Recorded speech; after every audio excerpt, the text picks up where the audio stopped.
So since this is Splash, this is a programming conference, I want to start by reassuring you that this talk is in fact about creating programs. I want to start with that because it might not seem like that's what I'm talking about. I'm not going to be talking about writing code. I'm not going to be talking about building software in the way we normally think about it. But this is very deeply about creating programs, and kind of in the same way that we create sounds when we talk.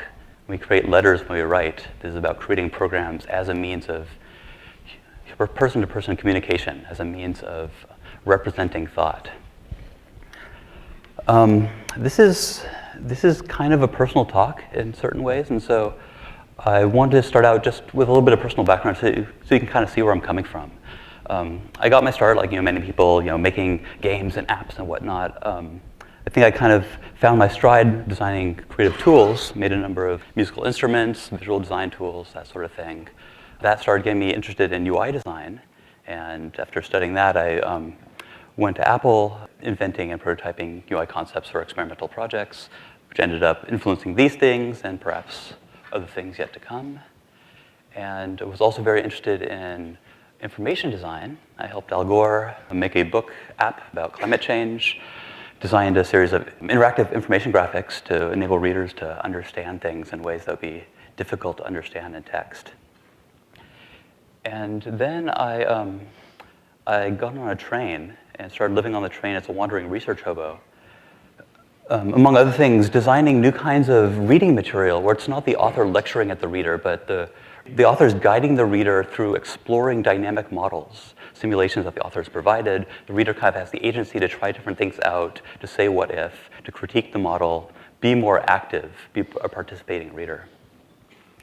So making these things and then also prototyping these different creative tool environments for dynamic things. So tools for working with mathematical systems, for making software, making electronics, animation, tools for making things that have behavior, that do stuff. And my focus always seemed to be on the representation of that behavior. How could authors see what the thing they were making is actually doing? And what are powerful ways of seeing so they can deeply understand what the thing is doing and understand it in many different ways.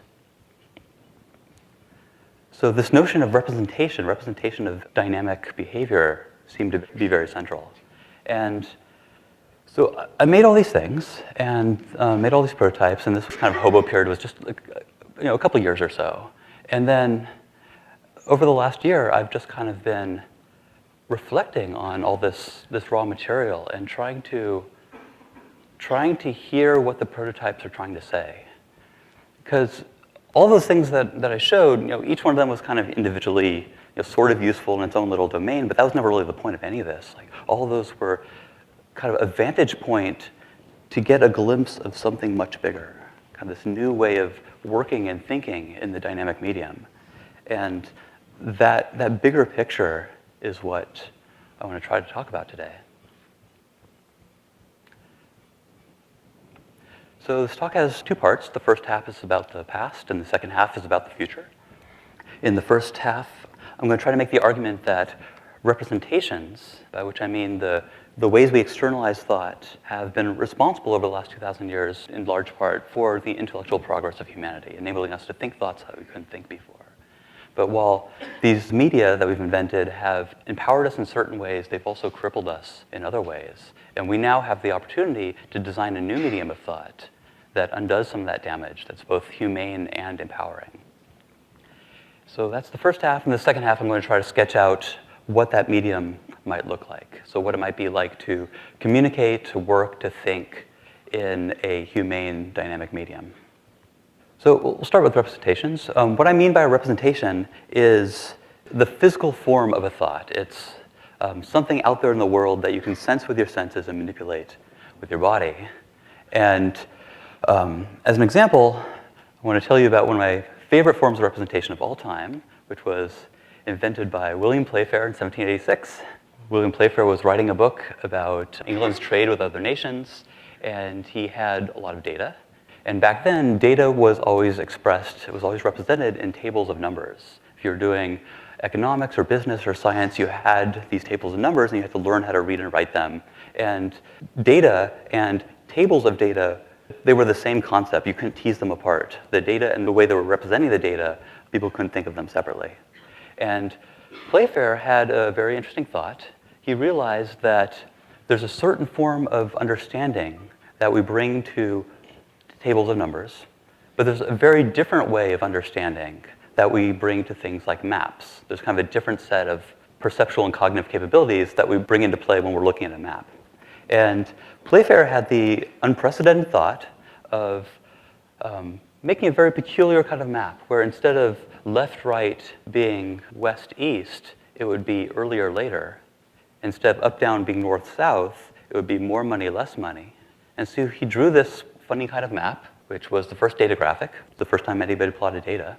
And people immediately caught on to like, wow, this is a really powerful way of understanding data. As these things happened, it didn't, people got it, but it didn't actually catch on as a thing for another 100 years or so, but eventually it did. And today, of course, the data plot underlies almost all of modern science and engineering. Most branches of science and engineering would be almost unthinkable without the plot. It's just totally fundamental to everything we do, to the extent that it almost seems obvious, right?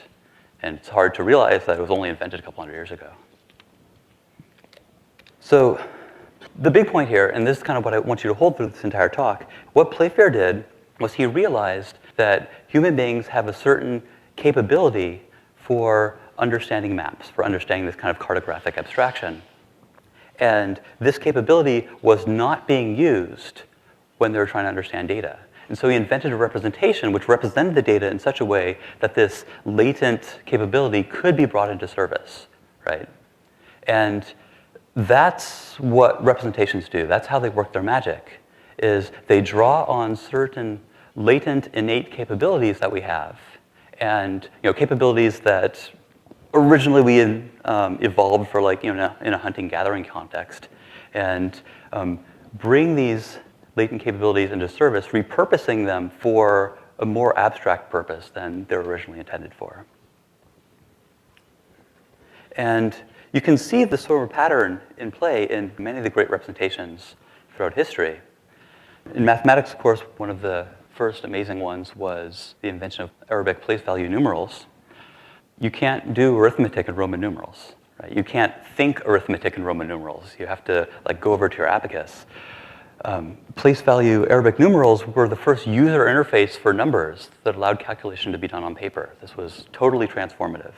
Same sort of story with the invention of algebraic notation. As opposed to writing out imperative knowledge in big blocks of text, you could write things declarative in a small number of symbols. Absolutely transformative. Leibniz's notation for the calculus. Leibniz was the UI designer of the 17th century. He was obsessed with notation, always trying out different notations, always talking with his friends about notation, because he realized that a lot of the power in an idea lies in the form in which it's expressed, because that's what allows people to think it. And in almost any given field, you can kind of go in there and find a particular form of representation which transformed or ignited the field. So the periodic table, for example, Mendeleev's periodic table is basically the beginning of a theory of chemistry. That's where it all started. Bohr's model of the atom, which of course was originally inspired by Copernicus's model of the solar system. Faraday's representation of magnetism as lines of force, which influenced Maxwell to make his theory. Although Maxwell did not write Maxwell's equations. Maxwell wrote 20 equations and 20 unknowns, kind of scattered throughout his paper. It was absolutely a brilliant theory, but there was something much deeper there that nobody could see. And it was Oliver Heaviside who invented the language of vector calculus, specifically for the sole purpose of being able to write Maxwell's equations in that kind of compact, four-line symmetric form. So, of course, that representation of Maxwell's equations has been very influential, but more so, Heaviside's representation of the vector basically powered 100 years of physics. So when you're thinking of the great ideas of history, often what you really want to be thinking about is the great representations that enabled people to think those ideas. So Ideas live in representations, and the representations, in turn, have to live in a medium. So there's different media of thought. There's some ideas that you can talk about in speech. There's some ideas that are carried well in song or theater. But the biggie, of course, was print, the invention of the printing press 500 years ago, which basically made all that stuff on the left possible. All that stuff on the left was basically designed for the medium of print, with the possible exception of the numerals, but even those, they've been around for a few hundred years, but they're basically kind of a niche thing until print came along, and that's when they started becoming widespread. So a powerful medium is what enables powerful representations to be used and seen and spread. So you can think about the invention of powerful representations and the invention of powerful media to host powerful representations as being one of the big drivers of the last 2,000 years of the intellectual progress of humanity. Because each representation allows us to think thoughts that we couldn't think before, and we kind of continuously expand our thinkable territory. So you can think of this as tied to the grand and meta-narrative of the ascent of humanity, moving away from myth and superstition and ignorance and towards a deeper understanding of ourselves and the world around us. I bring this up explicitly because I think it's good for people to acknowledge the motivation for their work, and this is this kind of story of the intellectual progress of humanity is something that I find very motivating and inspiring, and is something that I feel like I want to contribute to.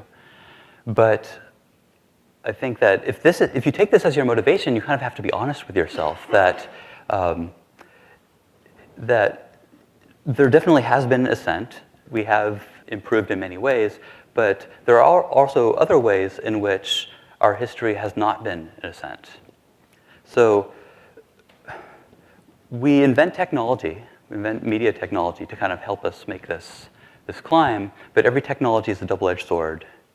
Every technology enables us, has the potential to enable us in certain ways while debilitating us in other ways. And that's especially true for representations, because the way that representations work is they draw on certain capabilities that we have. So if we go all in a particular medium, like we did with print, the capabilities that are not well supported in that medium, they get neglected, and they atrophy, and we atrophy.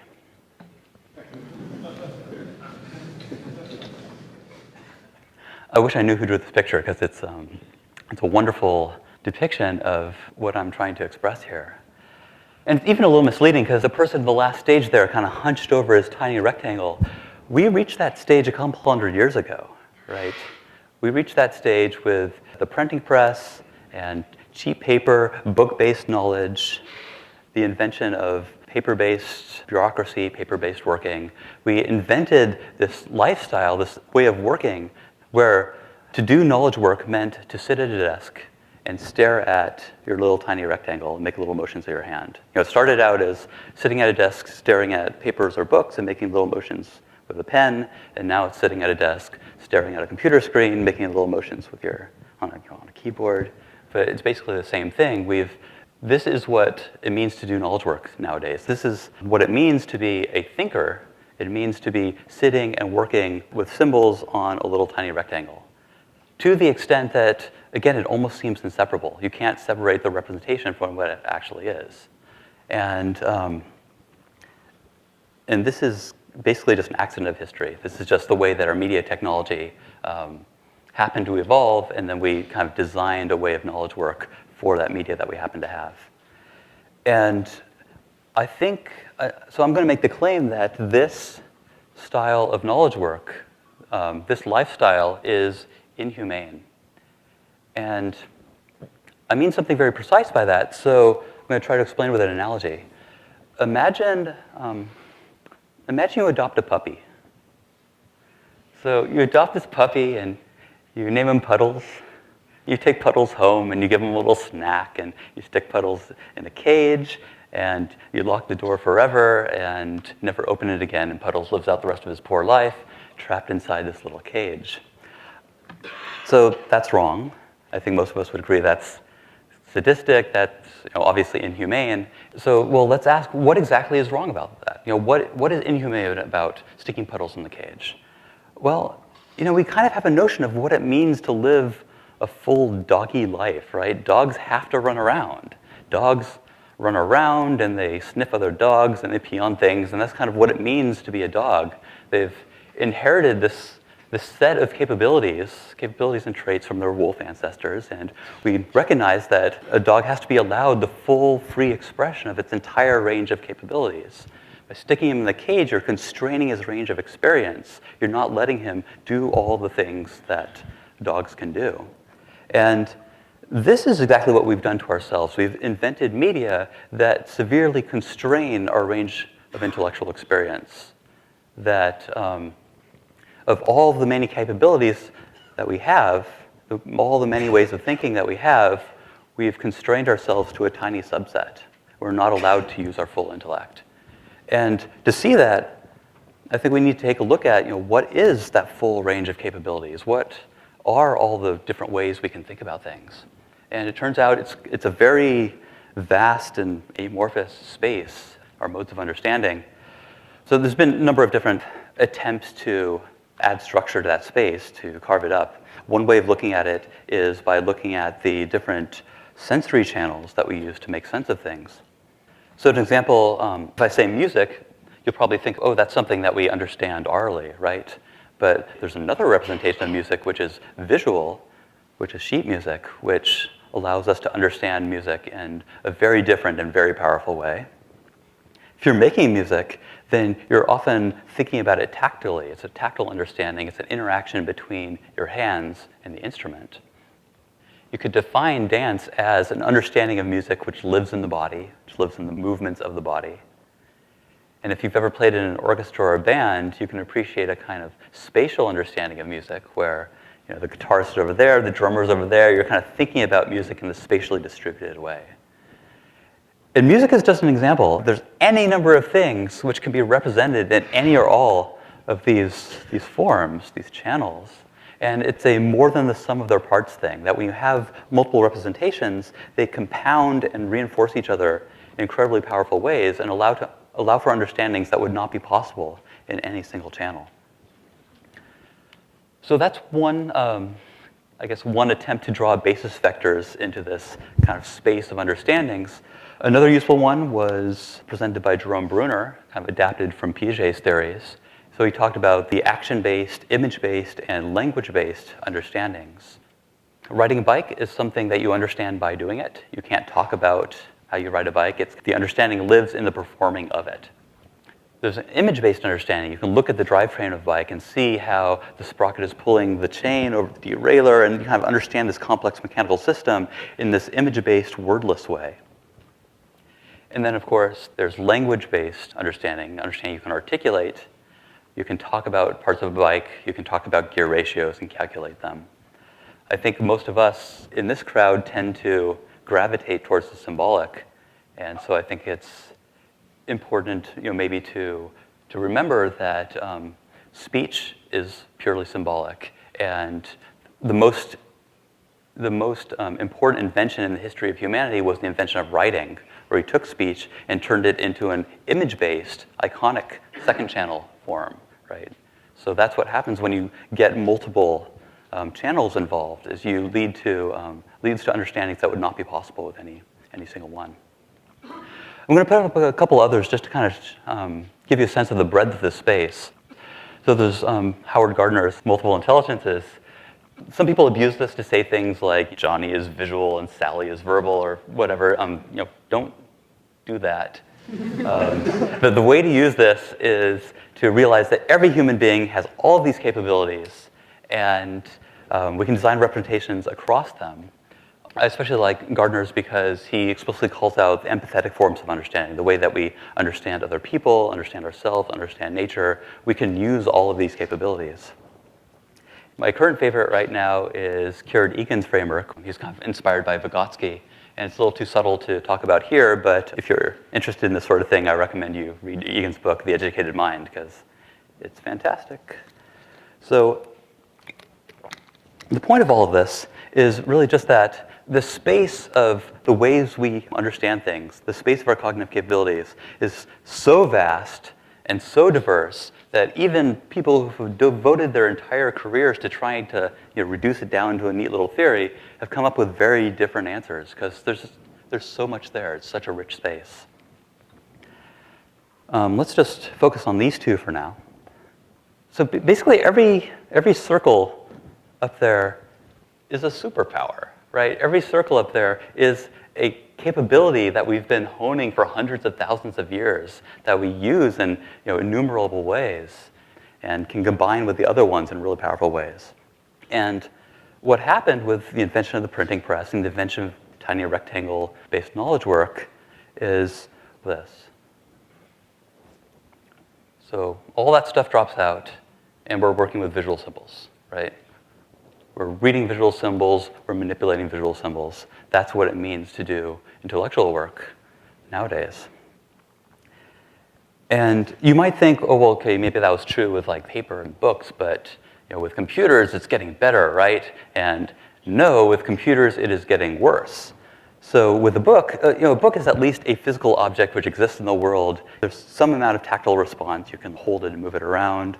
With a book, you can make a shelf, which is a spatial representation of knowledge. It's not a very good one, but it's at least something that you can understand spatially. When you're writing with ink on paper, you can move freely between drawing imagery and writing in language, because the paper doesn't really care what kind of marks you make on it. So you have the freedom, at least, to move between those two modes. But then we invent these things, and they have these flat, glassy screens that have no tactile response, and that drops out.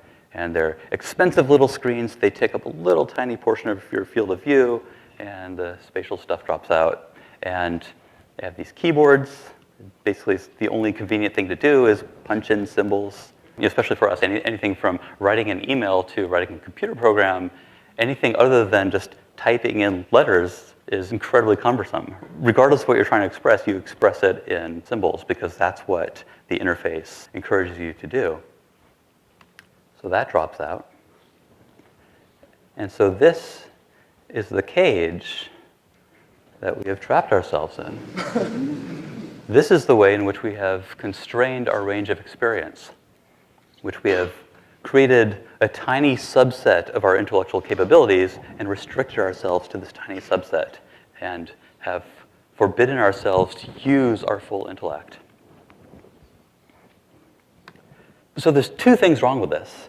One is that it's inhumane. So in the same way, keeping Puddles in the cage is inhumane because he can't do all his doggy things.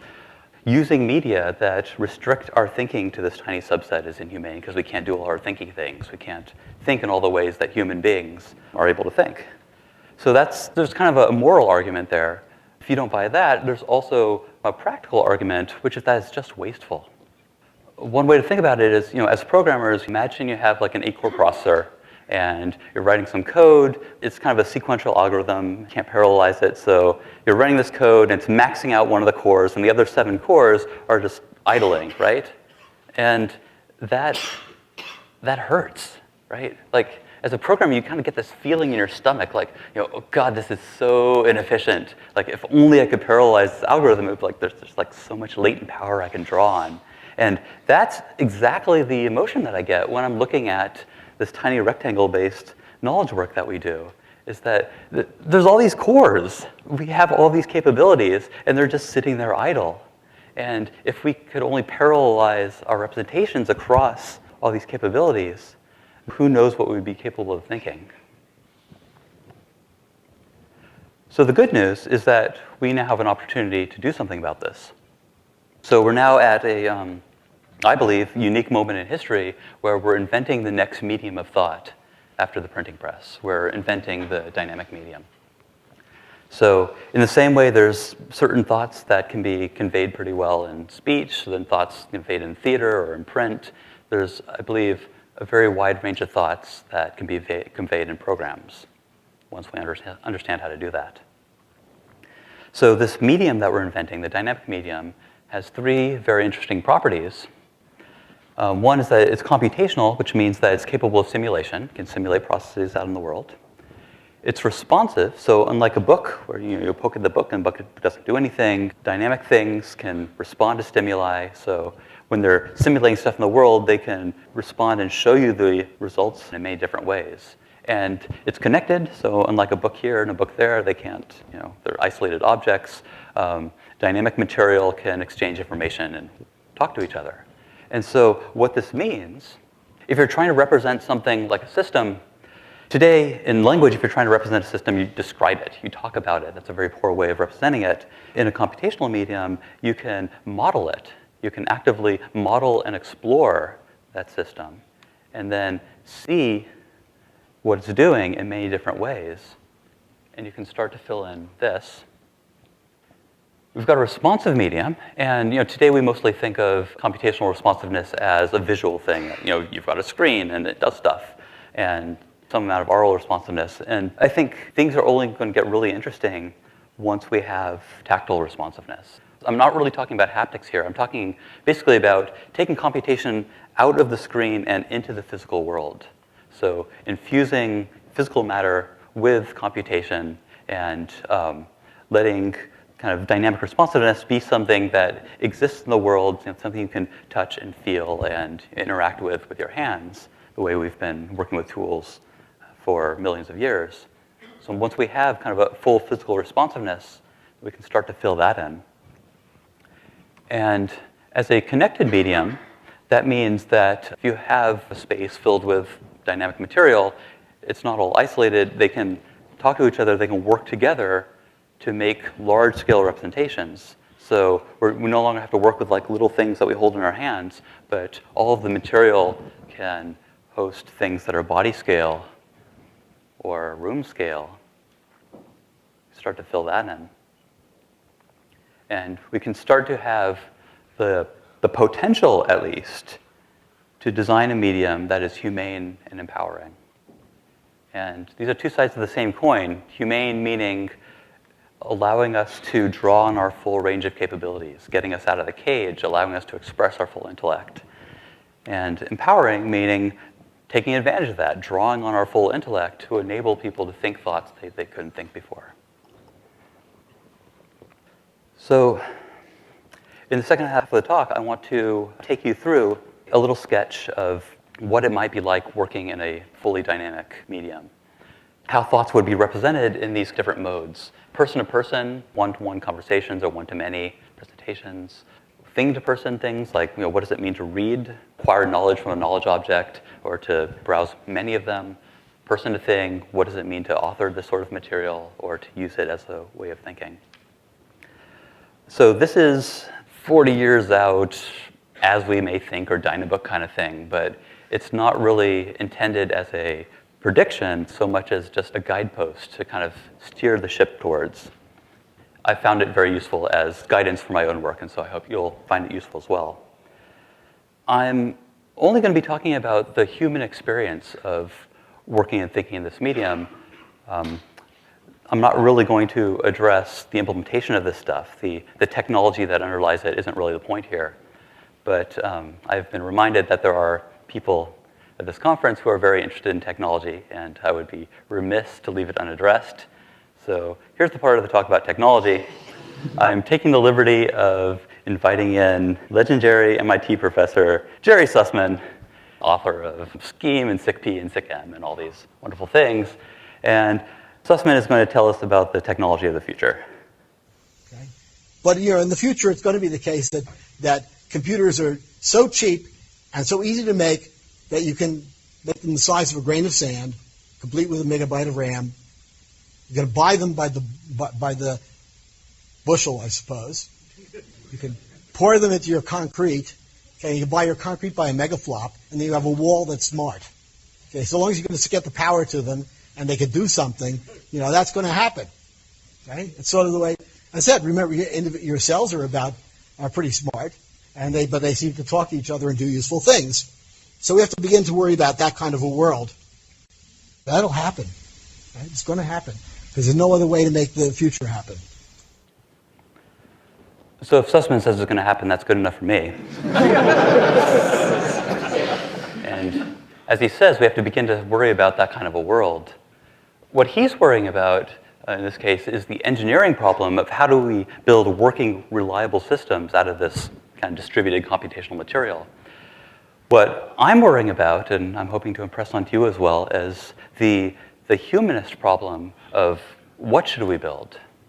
And why are we building it? And what will we do with it? And what is it going to do to us, right? Because this technology that he's talking about, this kind of 300 computers per square inch or whatever infused into physical matter, that sounds like really far off, right? That sounds like we've got time, but technology does the exponential thing.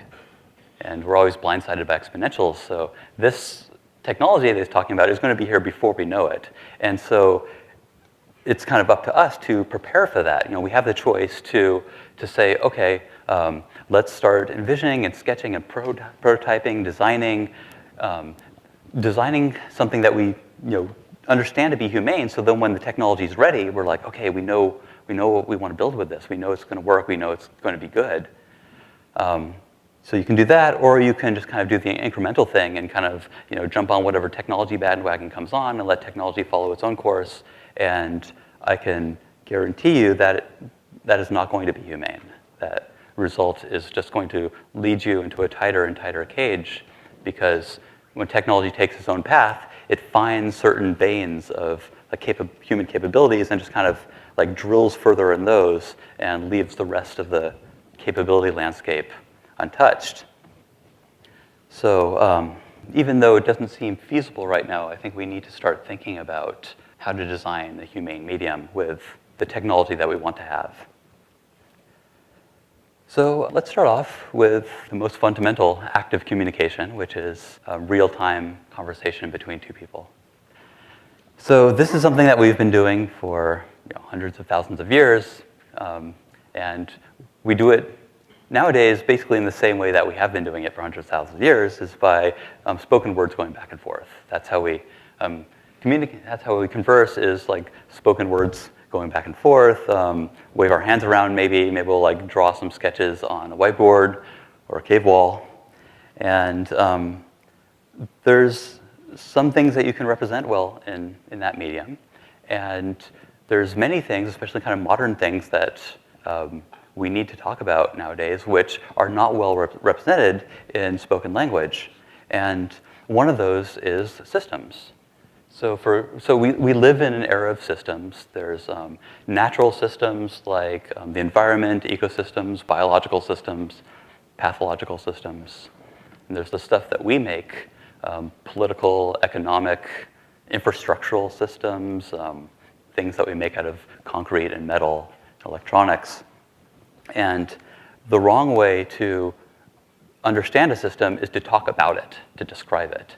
The right way to understand it is to kind of get in there and model it and explore it. And you can't do that in words.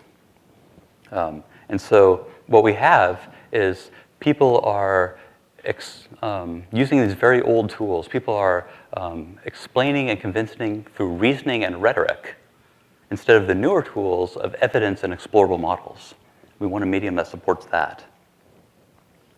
So we can start to think about a medium for conversation that is naturally show and tell, where depicting and describing are on an equal footing. It's just as easy to create an image as it is to create a description. And what you are depicting are not static images as we do today, but actual working models. You're creating simulations, you're creating programs. And so, for example, if you want to talk about how, in this case, how an airplane wing generates lift, if you want to talk about the effect of some policy change, all these things can be modeled.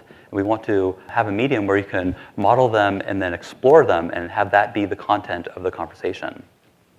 And you want these models that you're building to be evidence-backed.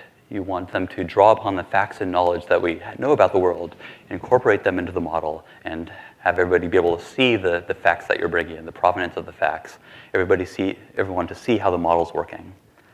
And so this kind of leads to the first of several big, juicy research questions, which is how do we do this kind of modeling? Because kind of the way that we create dynamic models today is with this activity that we call programming, which is kind of going off and staring at a screen and bashing on a keyboard for a few hours or weeks. And I'm talking about getting this down to seconds, improvising, sketching dynamic models in real time as part of the real-time give and take of a conversation. We don't know how to do that. We don't know how to create working dynamic material in seconds. And you might think that's impossible, like how can you program in seconds? But that I would agree that it probably isn't possible if you're thinking about staring at a screen and bashing on a keyboard. I'm talking about something that where it's using all the capabilities of the human body. And we're pretty fluent in talking in words, and somehow we got very fluent in writing and drawing.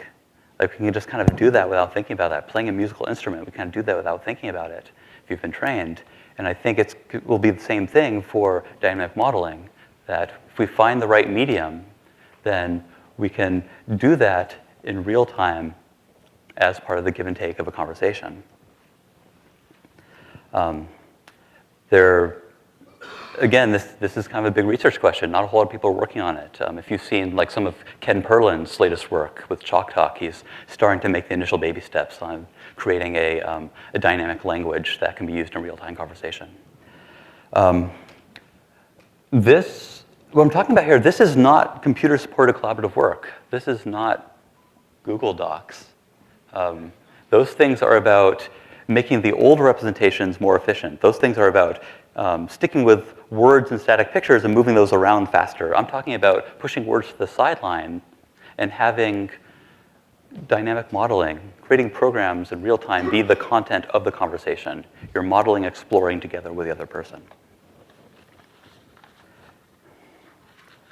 So now we can think about one-to-many kinds of communication.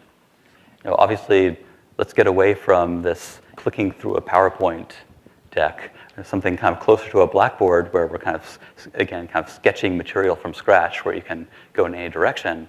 And again, it should be dynamic material. So what you're sketching as part of your presentation is working models, and you're kind of exploring them there with the audience.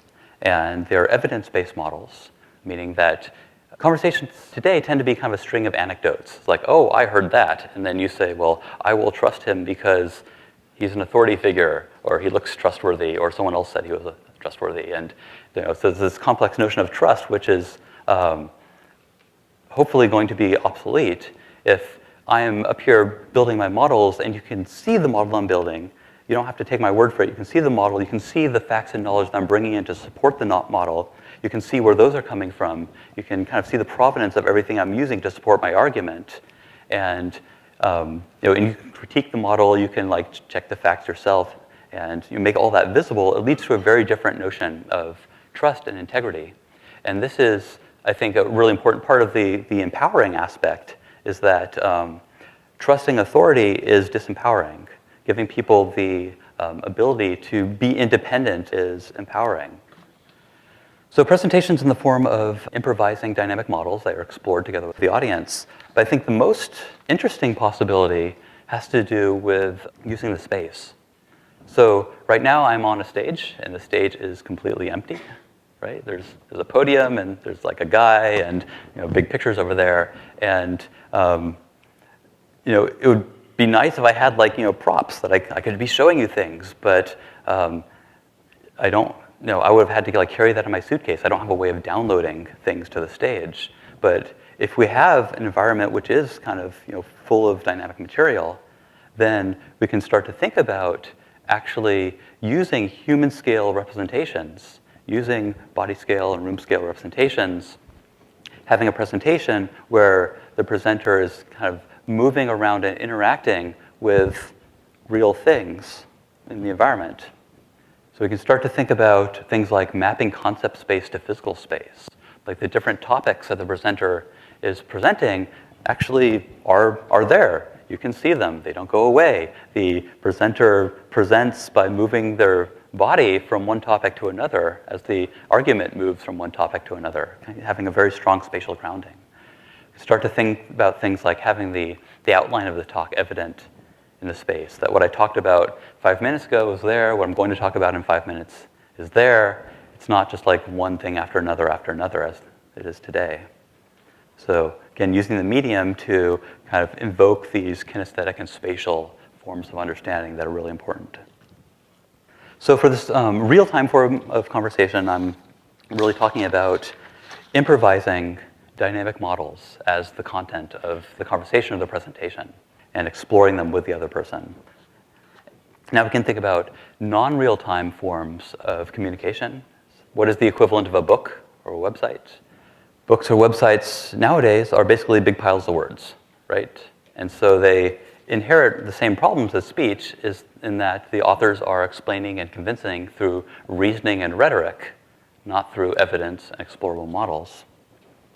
And they have an additional problem, which is that they're one size fits all. They're mass manufactured, and so I read a book, you read a book, we both read exactly the same words, even though we're coming to different levels of knowledge, and we want to get different things out of it, right?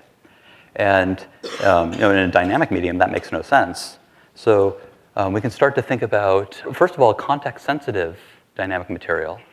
What I read and what you read are not necessarily the same thing. The material takes into account who we are and what we want to get out of this.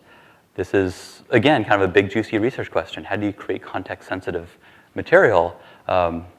Many years back, I wrote a paper called Magic Ink on this topic of context-sensitive reading material, but there's so much more there that needs to be done.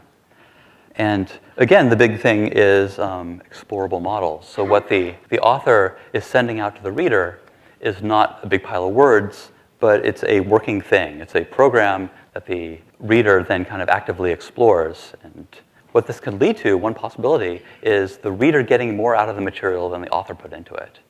So in the same way that game designers are always surprised by what players end up doing in their game, and authors of creative tools are always surprised by what people make in their tools, I'd like to see authors being surprised by what readers end up learning from their material, because the author's not just sending out something static, they're sending out a program which is capable of emergent behavior. And so the reader will be able to try out different things and discover things that the author hadn't intended. And when you have this kind of active-based reading, it kind of brings back in some of the things that we lost when we went from learning through active dialogues with another person to just kind of reading a single argument. This allows you to kind of have a more interrogative mode where you can have a kind of dialogue with the material.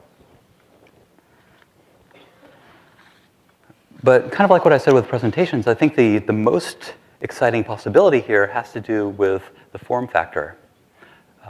So what I've depicted up here is kind of the legacy of the printing press. It's this kind of flat thing you hold in your hands. I don't really think that's what a book should look like in the dynamic medium. I think a book wants to be a space that you walk around in. So something that feels a little bit more like a museum gallery than a book today. So you read this book by walking around in it, engaging, again, visually, spatially, tangibly, using all of those capabilities that we've evolved for understanding spaces and environments. So you want to learn linear algebra, for example, you download the linear algebra textbook, which is this entire space.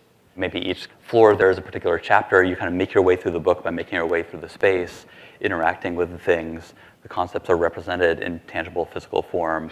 You can use your spatial forms of perception to understand the gist of the entire material.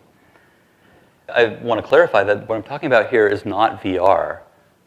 This is not VR, it's not AR, it's just R. So, DR, if you like, dynamic reality. It's a real physical matter that you can touch, but real physical matter that offers all of the thousands of perceptual cues and physical affordances that we've been honing over the last 100,000 years. But it's dynamic in the same way a picture on a computer screen is a dynamic picture. This is kind of dynamic physicality. So if that's what a book looks like, you can start to think about what a library looks like. And no surprise, I think that a library should also be a physical space that you walk around in. Libraries today are physical spaces, but you walk around and you just see a bunch of spines, which aren't very useful. And so you can start to think about a spatial representation of the entire breadth of human knowledge, having different areas of the space represent different areas of knowledge. You can walk into a space, kind of just glance around and kind of get the gist of some particular branch of knowledge. If you want to go deeper on something, you just kind of move towards it. It gets more detailed. You move towards it, it gets more detailed. So you have this kind of continuous transition between browsing and skimming and engaging deeply that you can do, again, with your body. So far I've been talking about knowledge in this medium being represented not as big piles of words, but as essentially as programs, as dynamic models that the reader is kind of actively engaging with. And so we can ask the question, how do you create that material? How do you create those programs? What does authorship look like in this medium? And the closest thing that we have right now is this activity that we call programming. And I think that programming as we understand it today conflates two very different activities, two very different things that we've kind of both lumped in with programming, which I'm going to call engineering and authoring. So engineering is thing to thing, and authoring is person to person. Engineering is building a working, reliable system that meets a spec, that meets a measurable spec. If you're designing a op-amp or a hydroelectric dam, you have this material that you're working with, and it's just really a matter of what is the configuration of my material that meets the spec. It's kind of between you and the material and the forces of nature. So that's thing to thing. And then there's authoring, which is person to person. Authoring, if you think about writing a newspaper article or creating a picture or something, the entire point is to create an impression in another person's mind. The thing that you're making is just kind of an intermediary. What you really care about is getting your message from the person to the person. So these are, I believe, very different activities. And we've kind of lumped both of those things into programming. And we do them both in the same way with the same tools, both of them just kind of writing code. I think that moving forward, we need to disentangle those. So moving forward, engineering might continue using code, but authoring, I don't think code is an appropriate way of doing that because it's indirect manipulation. So if you think about a journalist creating a newspaper article, they're directly manipulating the words in the article. If you think about an artist creating a picture, they're directly manipulating the ink on the paper.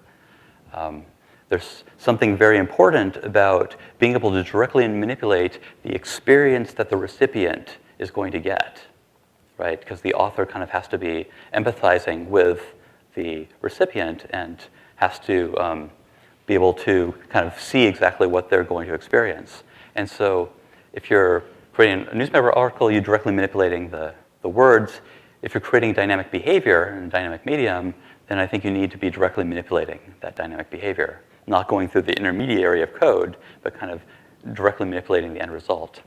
So this notion of direct manipulation of dynamic behavior is something that I and others have been working on for some time. And there's certain threads in programming language research which kind of go back several decades, but still kind of a niche, obscure thing. And I think that's also a big, important research question for this crowd especially.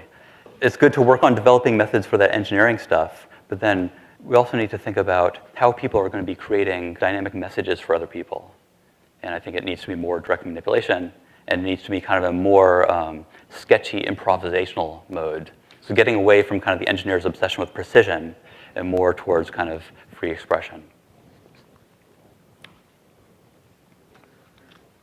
So lastly, we can think about using dynamic material to think with.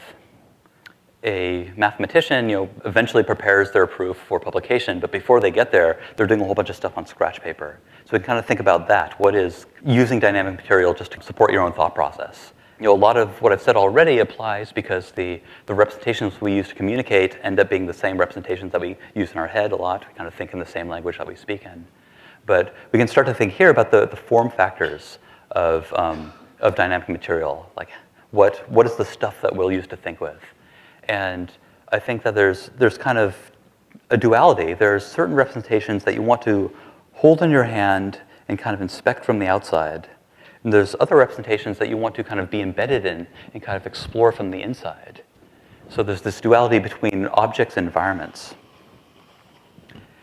And so almost all intellectual work that we do nowadays is flat and intangible, right? It's ink on paper or it's pixels on a screen. And physical objects to think with, we used to have them. We used to have things like slide rules, architectural models, molecular models, and these things are kind of going extinct because of virtualization.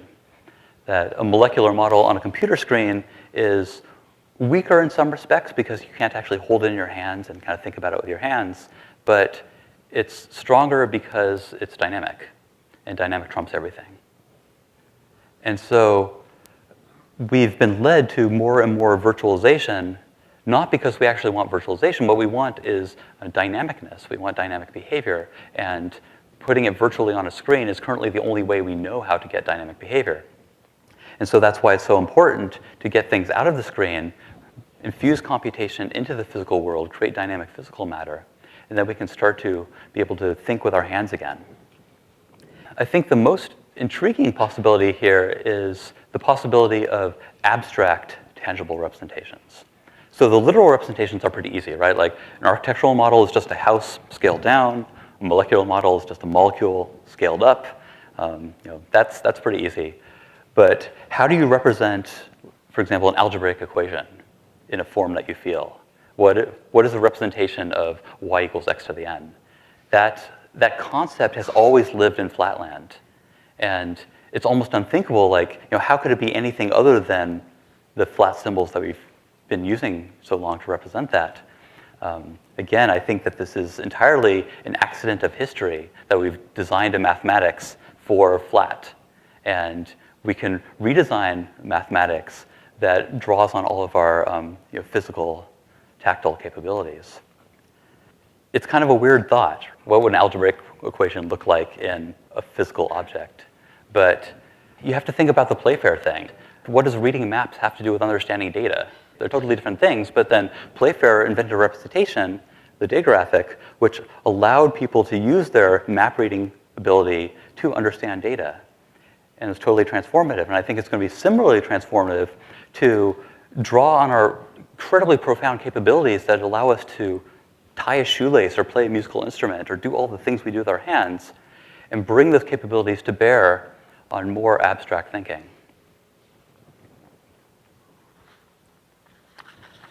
So lastly, the dual to objects are environments.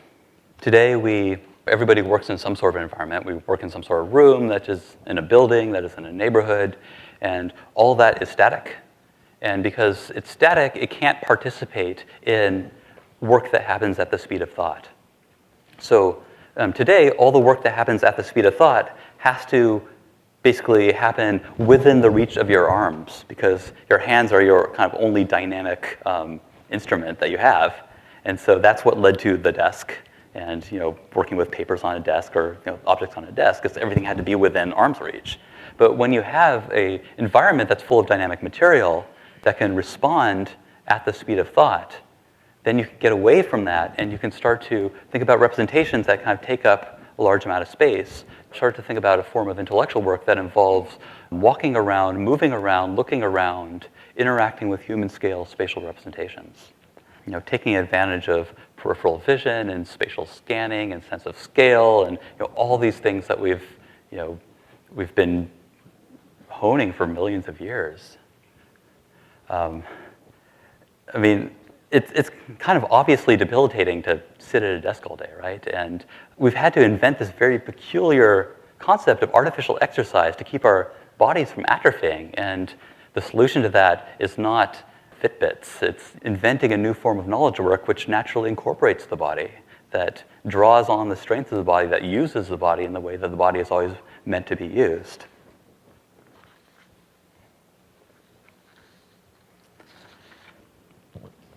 So this is my vision of a humane medium of thought. This is my vision of a medium of thought that treats the human being as sacred, that treats these capabilities that we've been honing for hundreds of thousands of years as sacred, treats the physical world and our interaction with the physical world as sacred, and builds on top of those things to continue this ascent of intellectual progress and enable people to think ever greater thoughts. You might have a different conception of what a humane medium would look like, and that's totally great. The point that I want to get across here, the point that I want to leave you with, is that humane won't just happen. Right? This is not like sustenance technology, which is going to happen because there's already really powerful forces at play. Humane is never a default, and humane only comes out of very deliberate and conscientious design work. If you do the incremental thing and just ride the current wave of technology and let technology lead you wherever it leads you, it's going to lead you into a tighter and tighter cage. It's going to lead to more virtualization, more disembodiment, more dehumanization. And so if you believe in the possibility of a humane medium, then it's up to us to kind of fight that trend. And it's up to us to make it happen. Thank you.